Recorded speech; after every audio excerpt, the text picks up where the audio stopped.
Buhay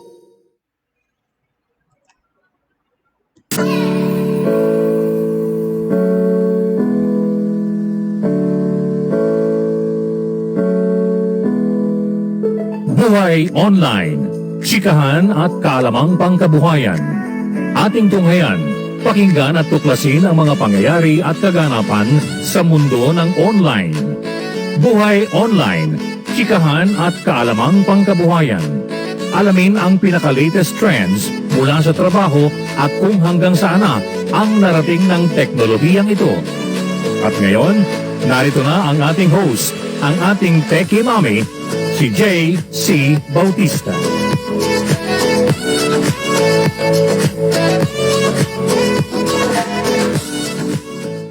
Yes. It's Friday once again. Friday na naman po.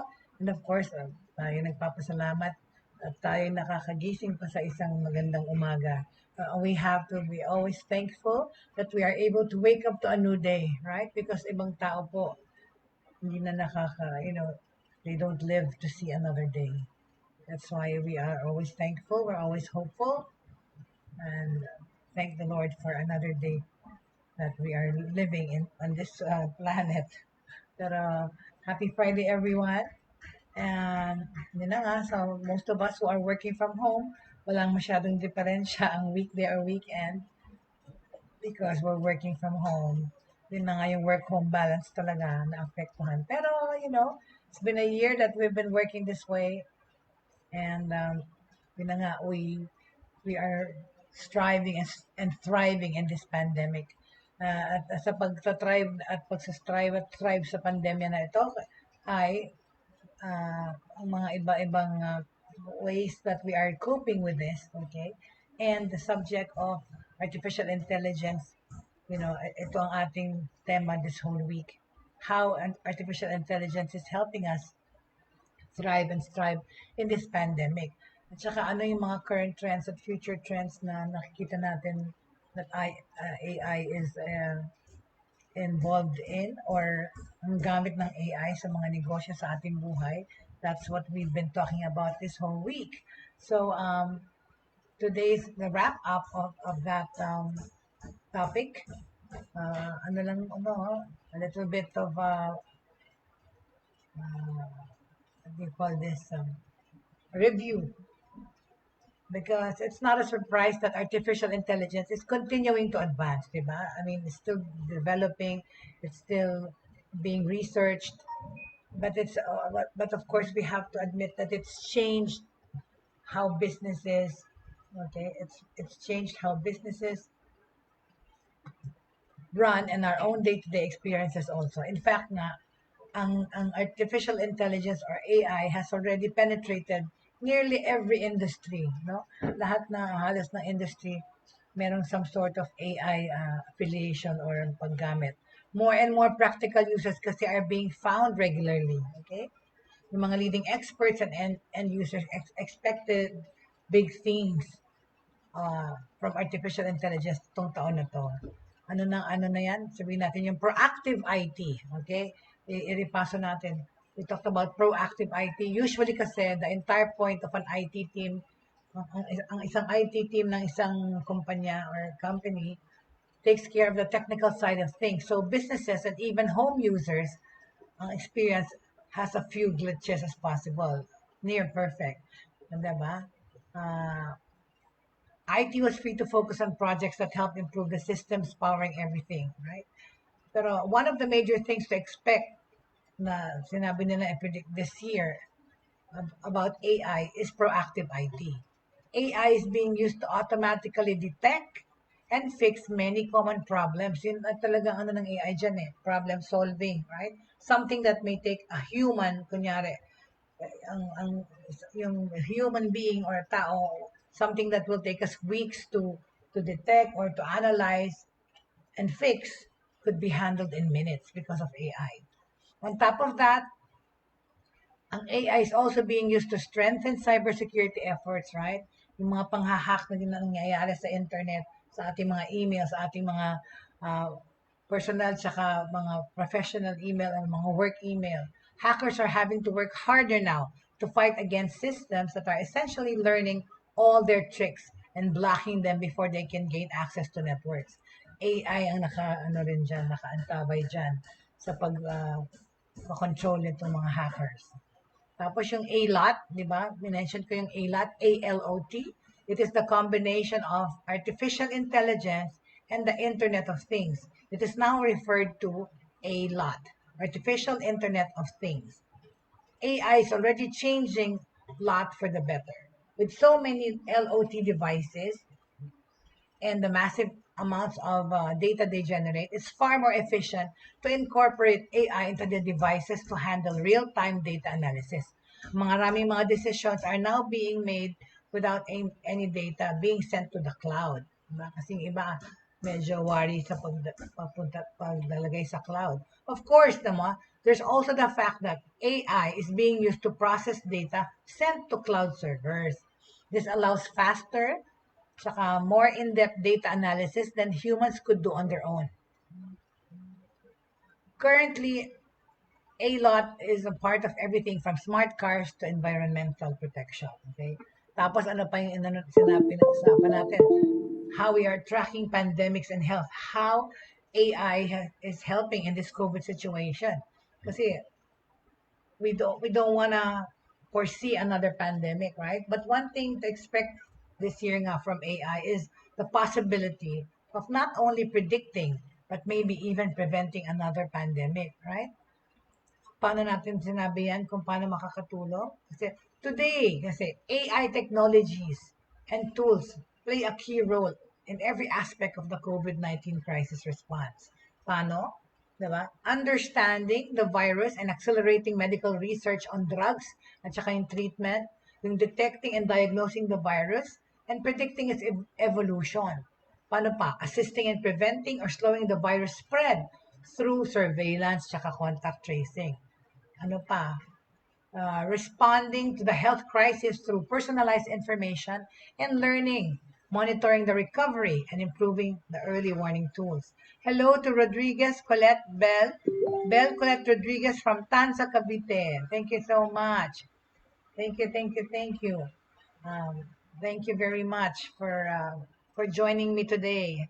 Welcome to Buhay Online.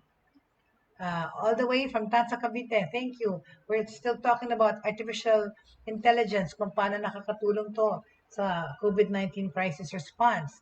To help facilitate the use of AI throughout this crisis, policymakers should encourage, diba? Yun nga yung sinabi ko, yung sharing of the data, sharing of medical, molecular, and scientific data sets and models on collaborative platforms para makatulong yung AI researchers to build effective tools for the medical community and should ensure the full promise of AI to combat COVID-19. At ang mga policy makers natin must ensure that AI systems are trustworthy and aligned with the OECD AI principles. They should respect human rights and privacy, be transparent, explainable, secure, and safe. Ang mga involved dito and their development dapat maging sila mindful and should remain accountable. Ano pa yung gamit ng AI sa medical dito sa COVID-19? It is using AI, artificial intelligence, to detect, respond, and recover from COVID-19, 'di ba? Sabi sa iyo, 'di ba, sinabi ko before the world was even aware of the threat posed by the coronavirus COVID-19, AI systems had already detected the outbreak of an unknown type of pneumonia in the People's Republic of China a year and a half ago. As the outbreak has now become a global pandemic, AI tools and technologies can be employed to support efforts of policymakers, the medical community, saka yung society at large to manage every stage of the crisis. Pati yung outcome nito. Detection, prevention, response, and recovery. Ayan ang importante ang nagamit ng AI para to accelerate research. Okay?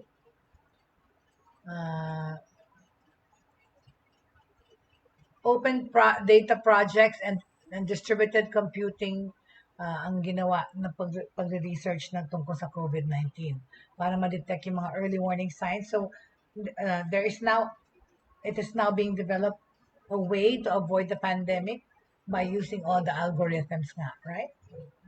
Okay? Accelerating research using AI to understand and treat COVID-19. Ayan, importante yan. Ang mga AI tools and techniques can help our policymakers and the medical community understand the COVID-19 virus and accelerate research on treatments by rapidly analyzing large volumes of research data. AI, text and data mining tools can uncover the virus's history, transmission, and diagnostics, management measures, and lessons from previous epidemics. Yun na nga talaga.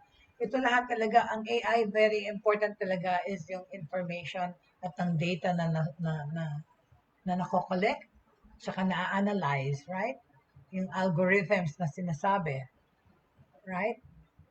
Deep learning models can help predict old and new drugs or treatments that might treat COVID-19, right? Several institutions are already using AI now to identify treatments and develop prototype vaccines, diba?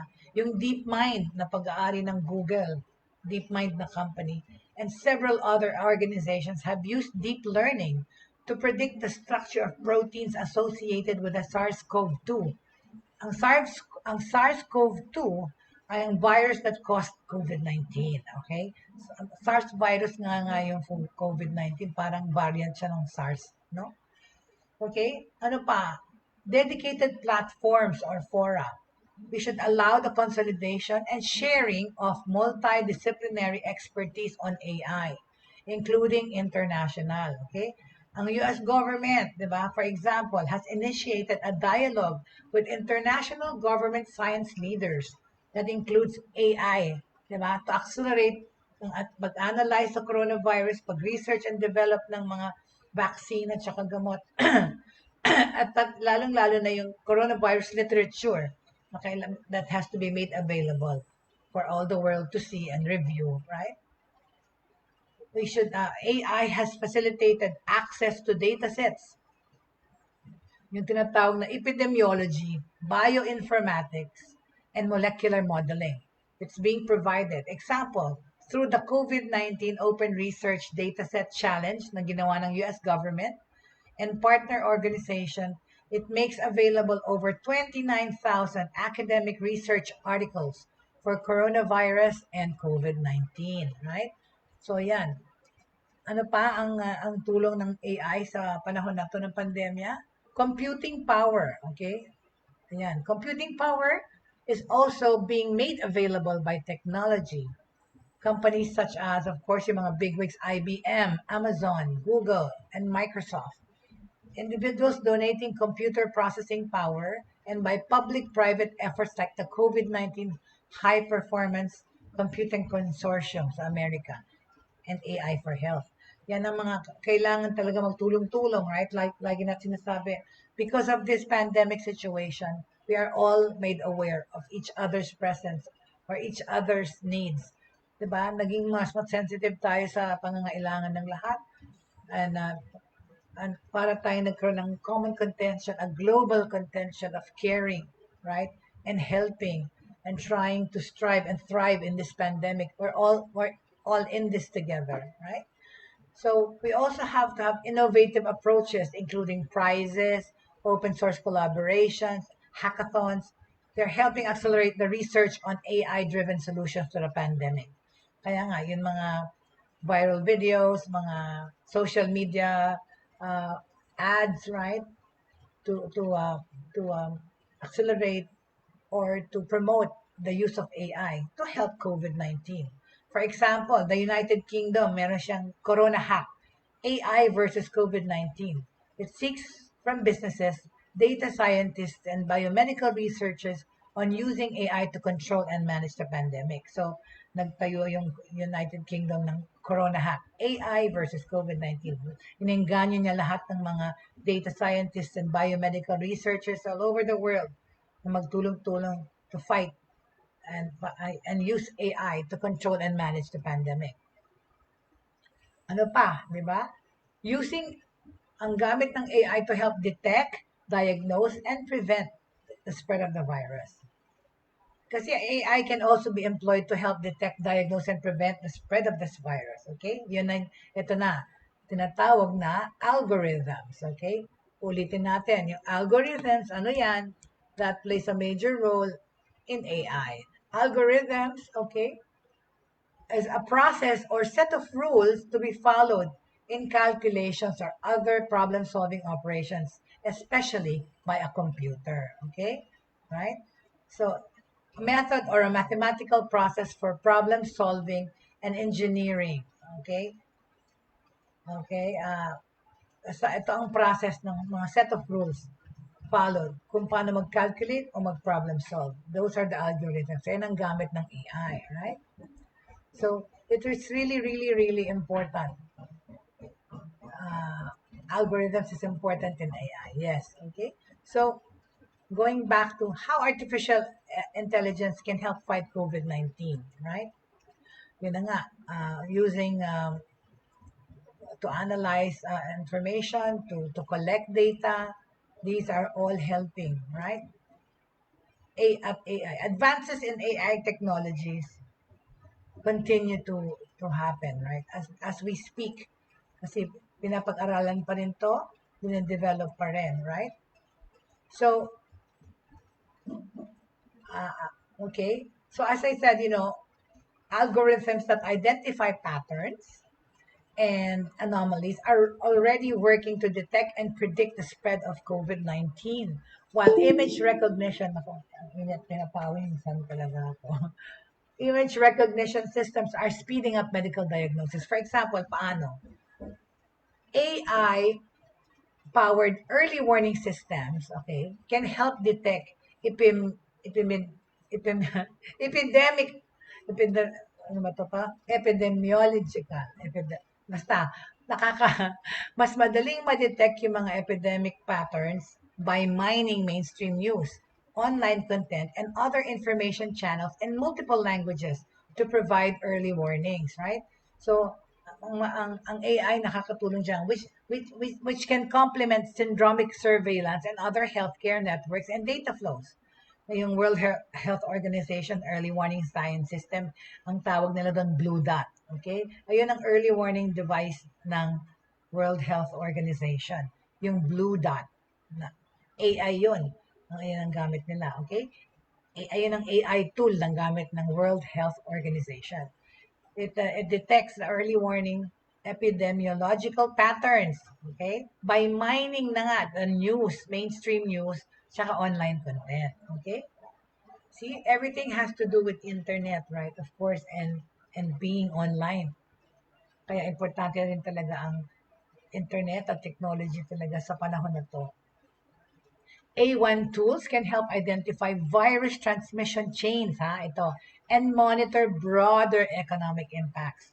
In several cases, diba, ang AI technologies have demonstrated their potential to infer epidemiological data more rapidly than traditional reporting. Okay? Kesa nga doon sa traditional reporting of health data, institutions such as yung John Hopkins University, sa Boston ba to? Massachusetts? John Hopkins? At saka and the OECD have also made available interactive dashboards that track the virus spread through live news and real-time data on confirmed coronavirus cases, recoveries, and data. And deaths, right? Yun na nga. Okay na nga, sige nga, teka. I know, let me just, hold on a second, please. Saan na nga yung John Hopkins? Sa Massachusetts ba yun? Let me just find out. Where is the John Hopkins place? It's in Baltimore, Maryland. Okay, John Hopkins University. All right, sorry. Ako sa Boston, Massachusetts. Harvard yun. Anyway, so yeah. So yeah, okay. Ano pa? Makakatulong din sa rapid diagnosis. Rapid diagnosis is key to limit contagion and understand the disease spread. Okay? Yung mas dahil sa mabilis na pag-diagnose, mas madali nating ma-monitor yung pagkalat ng virus, right? Applied to images and symptom data, AI could help to rapidly diagnose COVID-19 cases. Paano? Attention must be given to collecting data. Ayan talaga, it's all about data sets. It's all about collecting data. It's all about information. Collecting data representative of the whole population to ensure scalability and accuracy. Okay? Limiting contagion is a priority in all countries, and A1 applications are helping prevent the virus spread. Okay? A number of countries are already using population surveillance to monitor COVID-19 cases. For example, sa Korea, algorithms use geolocation data, surveillance camera footage, and credit card records to trace coronavirus patients, di ba? Yung South Korea, naging successful sila sa unang pagpuksa nitong COVID-19. Maganda yung mga procedures nila. Sila naging peg ng maraming countries, right? And of course, Taiwan, okay? Okay? So, yun. Ang ginawa ng Korea, they used geolocation data, surveillance camera footage, and credit card records pati to trace coronavirus patients. China assigned a risk level, color coding naman sila, red, yellow, or green, to each person indicating contagion risk using cellphone software. Wow! Tingnan mo yan, right? Ano nangyari sa Japan na pag-iwanan ng technology? Kasi sa Japan nga, they don't really have strict measures to address the COVID situation. And now, kumalat na ng madami sa Japan. Kasi naging complacent sila eh. Kasi mababa yung death rate. They concentrated on the economy. They never closed down a lot of businesses. They never stopped or controlled the population, the people entering or using the train. 100% capacity pa rin sila for the past year. So now, ngayon talaga dumami na yung infection sa Japan. Problema nila ngayon kung paano ito papatigil, right? While machine learning modules use travel, payment, and communications data to predict the location of the next outbreak, okay, and inform border checks, search engines, and social media are also helping to track the disease in real time. Totoo naman talaga, social media pa rin. Ano pa rin talaga yan, useful sa pag-control at pag-trace ng spread ng virus, okay? In real time. Many countries, including Austria, China, Israel, Poland, Singapore, and Korea, have set up contact tracing systems. Oy, tayo meron na rin. Philippines included, to identify possible infection routes. Meron din tayong contact tracing, pero hindi pa ganun ka-extensive, dapat padamihan pa, right? But we are also doing contact.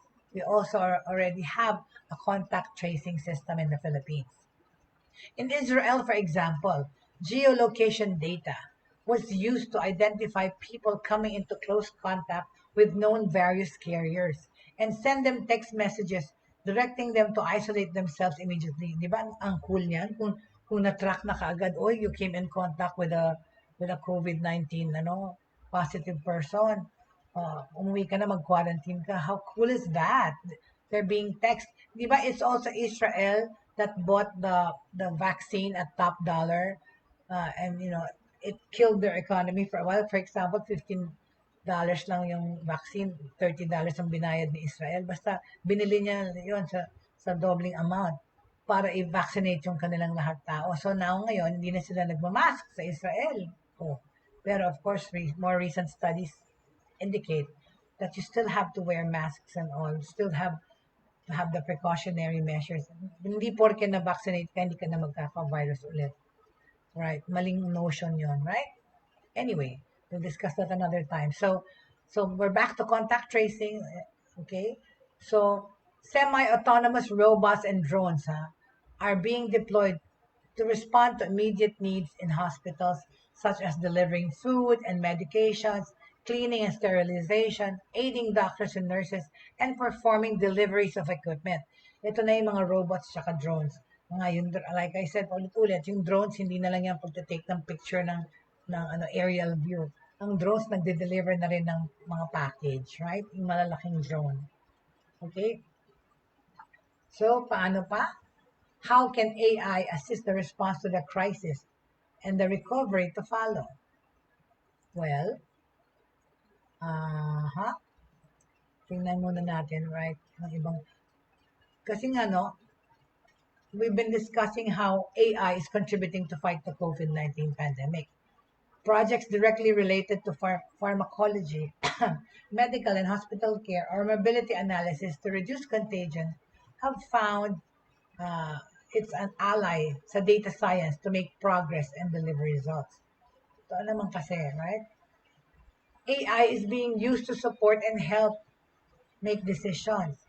Today, ano lang natin talaga, multiple AI-powered projects based on data science, machine learning, or big data are being used across a broad range of industries and fields to predict, explain, and manage the different scenarios caused by the health crisis, right?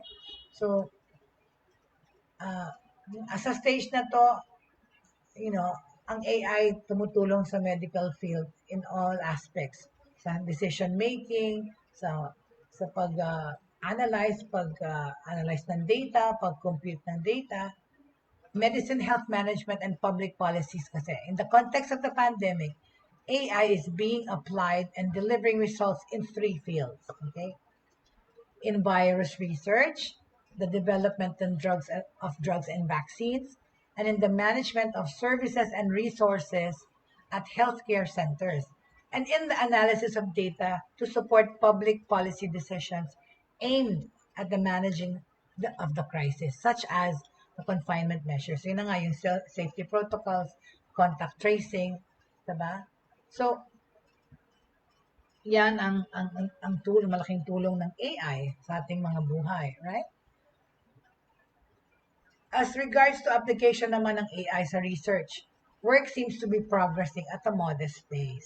There are still many unanswered questions, marami pang katanungan surrounding the virus, pero scientific teams are not giving up, di ba? And researchers break new ground every day. Yan na nga, yung scientists from Google own DeepMind. Sabi sa'yo, yung DeepMind, ang may-ari niyan, Google.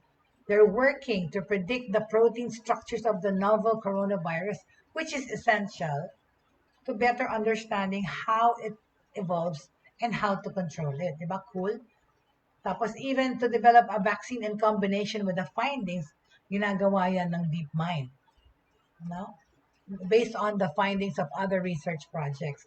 Kaya nga talaga, interdependence and magtulong-tulungan, tsaka magbigayan and share information, right? Para lahat ng mga experts, lahat ng mga scientists, data scientists, all that, magtulong-tulong para maka-figure out ng way, to avoid or prevent the pandemic or to devise or to make new vaccines. AI ang makakatulong dyan, pero lahat dapat ng tao magtulong-tulungan, right? All over. It's a global concern and it's a global solution, right? Okay. At one point during this crisis, diba, of course, over half of the world's population had been asked or ordered to stay home. Ito nga tayo dito sa Philippines. So, semi-lockdown pa rin tayo. Cities have enforced mass closures, diba, of shops and schools. The reason? Bakit ginagawa yon? Because it's reducing people's mobility and social interactions to slow the virus spread and keep health systems from collapsing. In other words, to flatten the contagion curve. Yan ang naging common term last year. These public decisions, yung pagla-lockdown and all those things, these have been based on data evidence, okay? So, merong role ang AI dyan sa pag-collect ng data na to tsaka para malaman kung gano'ng kadami, ilang taong dapat maging bumaba ang infections para magkaroon tayo para i-lift yung lockdown, right? So, AI plays a big role in this. Yung mga mobility models ang tawag dyan, magaling suhat. Okay, so machine learning and artificial intelligence algorithms allow us to diagnose and customize medical care and follow-up plans to get better results, right? Sa field nga ng primary healthcare, medical teams specializing in infections, epidemiologists, and various experts have had to prepare for something new. a widespread health crisis triggered by an extremely contagious virus, diba? In many cases, decisions on case detection, treatment, prescription, and ICU procedures have been made without the required level of knowledge or evidence. Data science, ay ulit, at saka big data are proving highly valuable for improving hospital management. Kaya nga, sabi ni Angel Diaz, CEO ng UbiCare. Ang UbiCare ay isang home healthcare application for the elderly. App ito para sa matatanda. Sabi niya, machine learning and artificial intelligence algorithms allow us to diagnose and customize medical care and follow-up plans to get better results. Di ba ang cool? May mga app na ngayon para makatulong mo paano mo mabubuting maaalagaan or mapapagaling ang mga pasyente, right? With the arrival of COVID-19, itong UbiCare is nag-focus on understanding better how hospitals work and helping them deliver their services better. They have achieved this by adapting their software data, questionnaires, diagnosis, and different algorithms. Lahat yan research data. Di ba? Basta yung database ready, yan, mas madaling masolusyonan. Data boosts health professionals' ability to learn while reducing the threshold of uncertainty that affects decision-making processes in critical scenarios. Okay? So, paano tayo natututo from COVID-19 for the future? Okay? Well, yan na nga. May malaking tulong ang AI sa pag-aaral. Kung paano natin ito i-address in the future. Okay?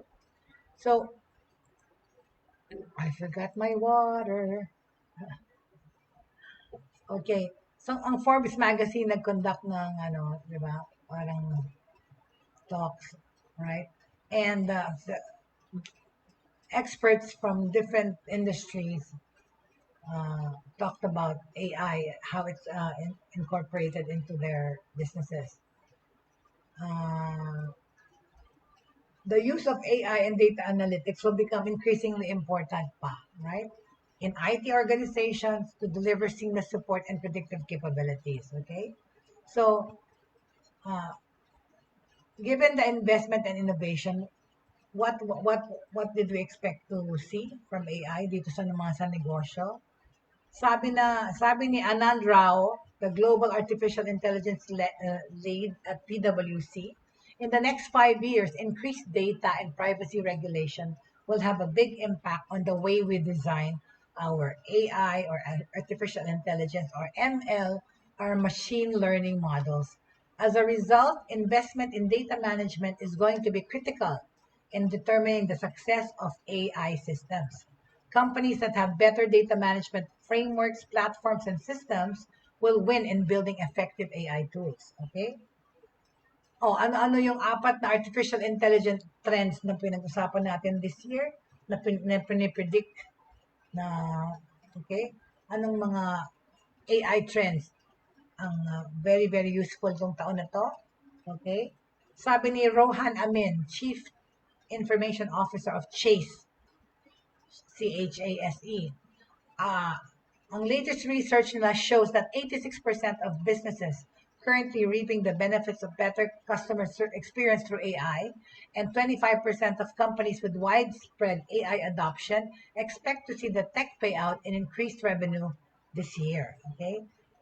Yung mga gumagamit na ng AI daw, mag-i-increase pa ang revenue this year. The pandemic has uncovered the value of AI, lending itself to enhancing tasks related to workforce planning, simulation modeling, and demand projection. Okay. Thank you. Thank you sa mga nakatutok sa atin. Maraming salamat. Happy Friday. I know it's very, very hot. Talagang ako'y naliligo na dito sa pawis.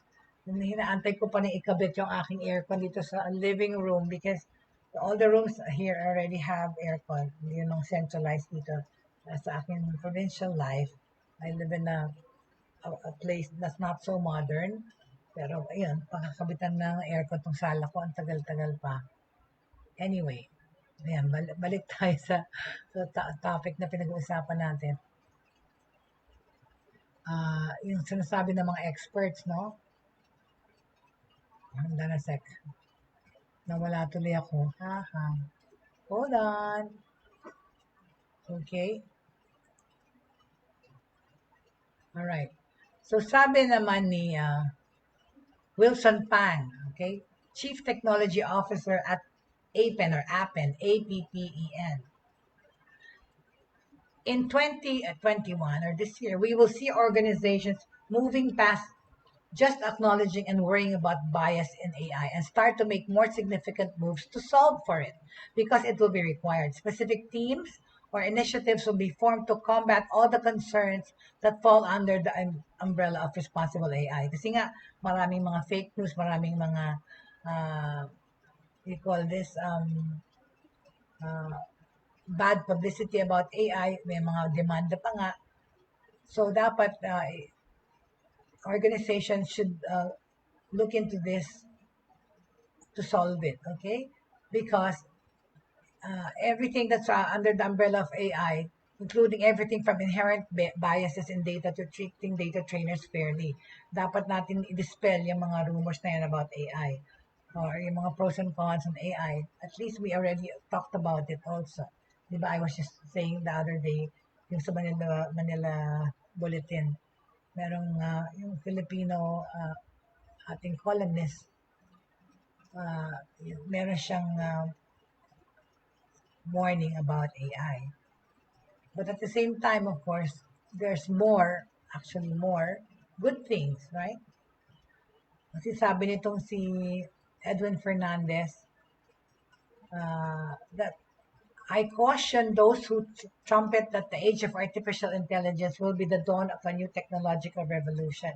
Kasi nga, inaano niya yung crashes ng Boeing 737 na namatay yung 600 people kasi nag-malfunction yung computer, ibinangga niya yung airplane. Well, that is why nga more research and development is being done.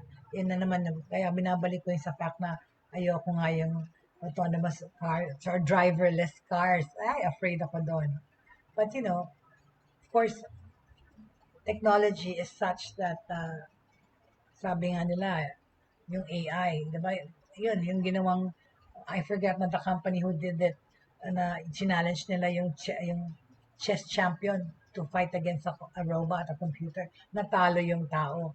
Well, you know, basta, for me, tao pa rin ang mas supreme dahil sa tao naman din nanggagaling yung pag-program ng mga AI na yan, right?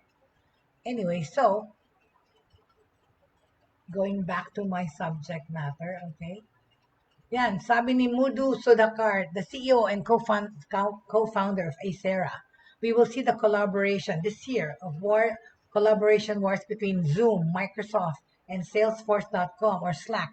The winners will focus on being AI first, which will enhance productivity and the user experience.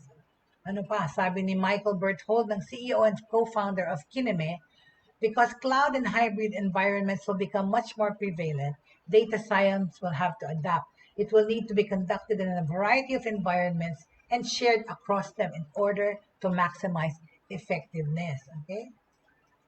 Tapos ano pa, sabi naman ni Steve Grobman, hindi Josh Groban, Steve Grobman, the chief CTO of McAfee, yung virus software. Advances in AI technologies, including generative adversarial networks, ano ba yun? Generative adversarial networks will make disinformation through fake content, such as deepfake videos and auto-generated social media posts virtually indistinguishable from real content. Yun, nakakatakot yun, no?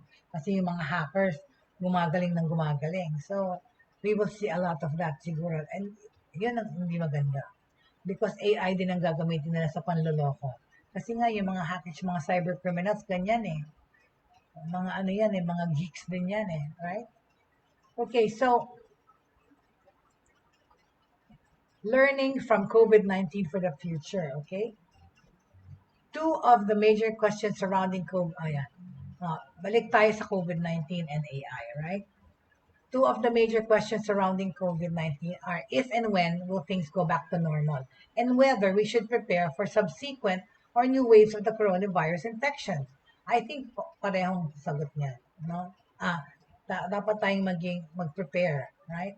Although no one has the final answer, thanks to data analysis and AI, we can better understand what and how it happened, right? Kasi nga often ang best sources ng data on citizen activity that can help to better gauge the impact of coronavirus, COVID-19, for instance, is yung sa mobility. Kaya nga more than ever, 'di ba, pinapag-igting yung call to socially distance, stay at home, huwag lumayas-layas, mag-travel kasi nga 'di ba walang namang paayong, hindi naman naglalakad mag-isa yung virus, dinadala ng tao, right? So, in this sense, collaboration between public and private entities and businesses, including academic institutions, are essential to enable access to this data, to these sources, and turn data into actionable knowledge to make decisions that can help improve this pandemic situation. Okay? Sabi ni Alvaro Martin, Global Head of Data Strategy of BBVA, in line with this idea, at the BBVA, we are sharing anonymous and aggregated payment data with different governments and research centers. They are building infrastructures and processes to ensure that things flow more quickly and efficiently when the next pandemic occurs. So, nagpe-prepare na ang maraming data scientists o yung mga galing sa AI. Pinapredict na nila or inuunahan na nila in case there's another pandemic wave, right? The MERS and SARS outbreaks, okay, ayan, yan. Ang peg nga dito yung South Korea's response as the gold standard in readiness. Bakit? This country, after facing two major health crises earlier in the 21st century, yung MERS tsaka SARS outbreaks, di ba? Napagdaanan na yan ng South Korea. They relied on technology to successfully contain the virus. One of the actions they implemented in the wake of this past MERS and SARS outbreak was to digitally prepare for the possibility of a third epidemic. When the coronavirus struck, they already had the infrastructures in place that many other countries lack. Galing, no? Infrastructures which have probably played a key role in helping them keep the disease at bay. Na-control nila tuloy yung pag-spread ng coronavirus. South Korea, ang galing. Kasi nga, they have learned from their past pandemic experience on MERS at saka ng SARS outbreak. Ang galing. Alright? Very good. Okay, so,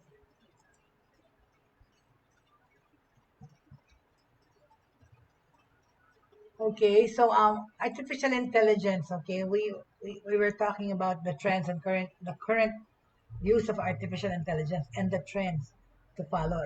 Ito pinag-usapan natin this whole week, how AI is also helping the COVID-19 situation. At ano pa ang makikita natin gamit ng AI itong panahon na to, especially this year, okay? Consumer companies which tend to have more traffic and data than business-to-business businesses will see the most and quickest improvement in their AI and ML applications if they test with customers and they do testings and we call this surveys, right? While these use cases, kunyari content ranking, may not seem futuristic, they will drive meaningful business impact. Talaga, testing and development, right?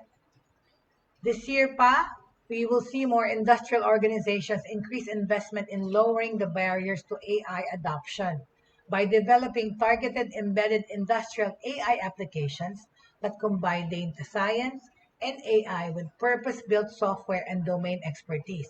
This will be the key to overcome a lack of skills and drastically reduce the need for many data scientists. Wow, okay. Sabi pa ni Clemens Maywald, Director of Product Management of Machine Learning and Data Science at Databricks, the most powerful application of AI will be the complement of human EQ with machine EQ. Hindi, ang may sabi pala nito ay si Scott Prevost, VP or Vice President of Engineering at Adobe Sensei. Diba? it will be ang powerful na gamit ng AI is the complement or combination of human EQ with machine IQ, wherein yung human ingenuity will merge with the power of machines to enhance human creativity and intelligence. Not replace it, ayun ulit, not to replace it, but to enhance, to augment, makatulong, i-combine, mag-join forces ang human EQ with machine IQ, right? Hindi i-replace, okay? AI is evolving from being another technology in one's arsenal to a virtual co-pilot that can help businesses achieve their goals faster and streamline consumer workflows. Yan, magaling. That's from Scott Prevost, Vice President of Engineering at Adobe Sensei. So, sinasabi niya, hindi naman papalitan ng AI ang mga tao, right? Instead, collab sila, right? So, co-pilot. Okay? So, ayan, ito naman yung sabi ko kanina, si Clemens Mewald, Director of Product Management of Machine Learning and Data Science at Databricks. We will see enterprise customers moving away from building their own machine learning platforms, recognizing that it's not their core competency. Kaya nga, iwanan nyo na yan sa expert. They'll realize that more value comes from applying machine learning or ML to business problems versus spending the time to build and maintain the tools themselves. So kaya nga, huwag na mag-assign ng panahon at pera na gumawa ng sarili mong learning AI. Just get the service or acquire the services of mga experts on that field. Okay?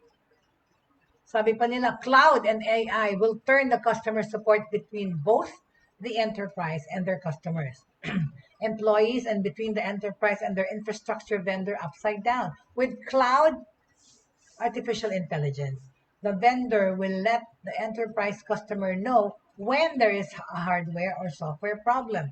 The days of arguing with their vendors on hardware and software problems are over. Dahil meron na yung coordination, may collaboration na, nag-uusap na itong dalawang to. Okay?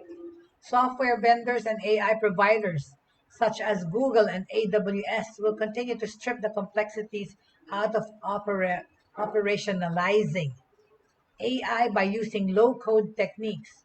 This year, the use of broadly applicable and high-value use cases like AI-enabled document processing will become widespread. So, dadami na ang gagamit ng document processing. Okay? Na AI. Okay?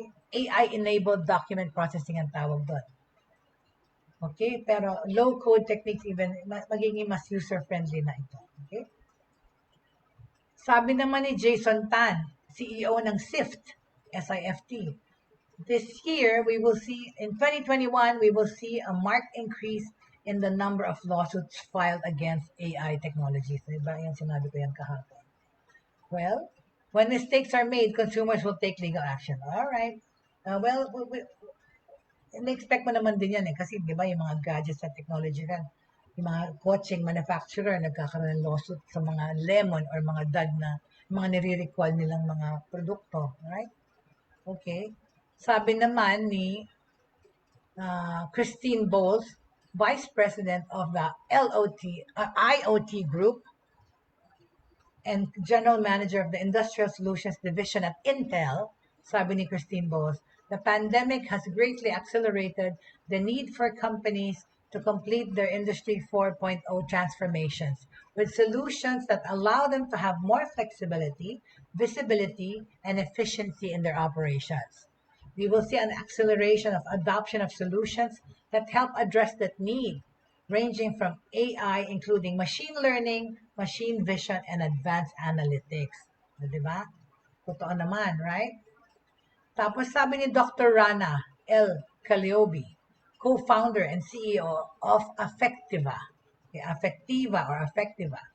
emotion AI software that can understand nuanced human emotions, kakatakot to, and complex cognitive states based on facial and vocal expression will address some of technology's shortcomings in light of the pandemic. And we'll see companies using it for new cases.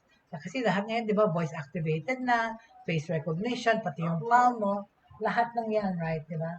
Gamit na ngayon. AI, di ba, ang involved dyan, right?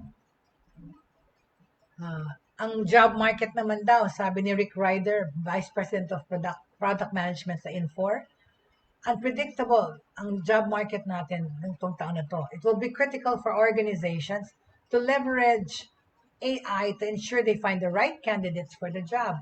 So, nagagamit na rin ng AI sa mga HR department. AI will enable HR departments to become more proactive in their hiring and help them determine a candidate's cultural fit by using data to measure the quality of a hire. Yun na naman, demographics, analytics, di ba, nakakatakot. Parang yung mga futuristic movies dati, di ba, na pag kinascan yung tao, robot, tapos lalabas na lahat. Ganto. Yung, pati medical, nakita yung mga, yan. Kasi ngayon nga, di ba, yung mga smartwatches, all that, na determine na yung BP mo and all, sa lahat ng maraming bagay, ko, gagamit na ang AI, right? Sabi nila, 2021 is the year where AI will get embedded into existing devices and make certain functionalities faster and more accurate as standard. Sensors can now detect any of the 5 senses, yan na nga, including smell. And we will see AI increasingly applied to all our 5 senses. Sense of sight, of course, smell, hearing, taste. Examples include the ability to detect vibrations or unusual noises in a factory that ensures maintenance is performed on equipment prior to its malfunctioning. Di ba? Madidetermine na kung kailangan ng pa-tune up ang sasakyan. Madidetermine na sa health mo kung kailangan mo nang pumunta sa doktor. Dahil, di ba? Yan, diyan gamit ang AI. Okay? All right. So, in a nutshell, okay, we can honestly and obviously see how AI can help us in a big way. It's not just in the pandemics, right? Because AI is being used for a lot of things, and it has, like I said, penetrated many industries. It's also being put to use to analyze symptoms and provide a faster diagnosis. While human doctors can still verify it, this can save time, potentially saving lives.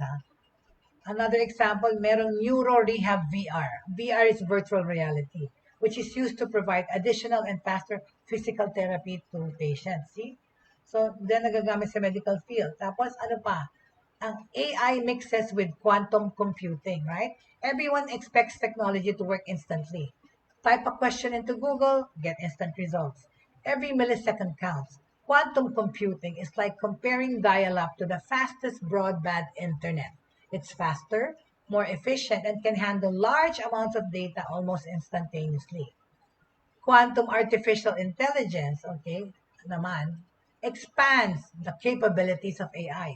While the technology is still in its learning phase or infancy, dine-develop pa lang, quantum computing has been shown to speed the machine learning process, creating optimized algorithms designed to analyze years of data in a much shorter time and span.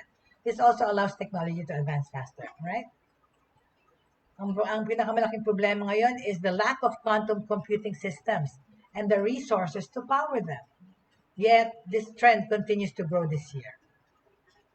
Tapos ito, ano pa? Of course, ang AI makes gaming and social more immersive.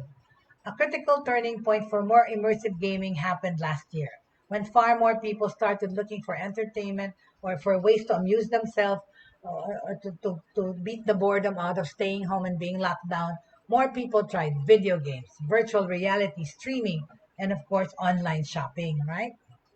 To provide better experience for users, developers integrated AI to adjust game difficulty, making virtual reality seem more realistic, and make even more eerily correct suggestions as to what to watch or buy next. Sa pagsha-shopping din, nagkaroon ng virtual reality, online shopping, pwede ka mag-shopping, kunyari virtual tour, all these things AI, right? In 2019, Lee Se-do, the then world reigning Go champion, ito yon, was bested by DeepMind's AlphaGo A1 program. Ito yung champion ng game na Go. The AI quickly learned everything about the game, winning 4 out of 5 matches against Sidol. That was in 2019, ha? Games are already using data analytics to adjust the experience based on what players like best. Gamers can expect artificial intelligence this year to make their experiences even better with more interactive dialogue with NPCs, much like advanced chatbots. VR or virtual reality gets a makeover this year with improved hand tracking to provide more interactive and immersive experiences. These can also be a part of VR social experiences, such as watching movies in a virtual lounge or attending concerts safely from your home. So, artificial intelligence continues to evolve at a very fast pace. So, what are we? So, and of course, we obviously see the many good uses for it. So, ayan ang ating pinag-usapan itong panahon na to ng pandemya rin kung paano nakakatulong ang AI. So, uh, um, dapat na we have to learn, okay, because of AI also, let's learn from this wave of the pandemic to prepare for its likely reemergence. One measure is to commit to research on AI technologies that can learn from limited data, such as from patients with conditions. So, yun, doon natin iisip makakatulong ang AI, no? So, I have given you the trends and the current AI uses and the current trends at saka kung saan siya makakatulong, right? This has been very, very mind opener, tsaka very informative, and I hope I was able to give you what you need, okay? With regards to AI. Please also, if you have questions, please fill in your questions. At saka yun nga, yung good news, sinabi ko merong National Institute for, basta National Artificial Intelligence Center that's going to be built here in the Philippines, right? Para to further studies on AI and how it can adapt to our society here in the Philippines at sa mga buhay natin. That's the good news. We're already developing. Tsaka yun na nga, di ba, last year, the schools turned to artificial intelligence for campus administration and to avoid the panic. Nakatulong ang AI sa pag-transition from face-to-face to online. Yun ang isa sa maraming gamit ng AI. So, thank you so much, everyone, for joining me on our journey to learn and explore what's in store for artificial intelligence here in the Philippines this year and in the world, right? Thank you very much at maraming salamat sa mga sumama sa atin today. Na-miss ko si Tita Agnes Lakap. Hindi ko siya nakitang nagpasok sa ating programa, but thank you very much. Happy birthday again to Miss Faith, ang aking kasama sa pag Monday dapat, but they've just been very busy. Yung aking mga colleagues, si RD and Miss Faith, will be joining us siguro next month, okay? Certain days here in the program. Thank you very much, please, and please always keep the faith in your hearts, hope in your hearts that things will get better, and love for mankind, love for each other. Thank you very much, and I hope you enjoy your lunch. Ang lunch ko today, ang lunch namin ay Korean chicken at saka kilayin. Korean tsaka Kapampangan na luto ng aking better half. Thank you very much and enjoy your weekend however way you're going to spend it, but please be safe, keep safe. Huwag maging complacent thinking na parang wala ng virus just because nagkaroon ka ng bakuna. No, we still have to observe we still have to keep your distance, you still have to wear a mask. Thank you very much. Have a nice day everyone and maraming salamat. God bless everyone. Hello to my beloved Kiani.